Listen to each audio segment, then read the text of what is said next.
सरकार ताजुश शरिया किस चीज का जवाब दे रहे हैं और किसके जरिए दे रहे हैं। कभी कुरान की आयत पढ़ते हैं, कभी मुस्तफ़ा की हदीस पढ़ते हैं, कभी इमाम आजम का मसलक बयान कर रहे हैं। तवज्जो फरमाना, जमीन कौन सी है?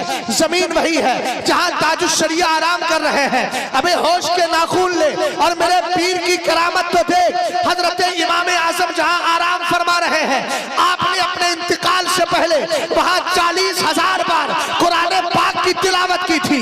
आपको पता था कि मैं इंतकाल के बाद यही दफन कहूंगा। सरकार ताजुश शरिया को भी मालूम था मैं दीन की बातें यही बैठ के करूं, इसलिए कि अख्तर रजा का मस्कन कहीं और नहीं, यही बना दिया जाएगा। नारे तकबीर, लगाओ कलंदर, वाह सुभान अल्लाह, बहुत अच्छे, वाह वाह वाह।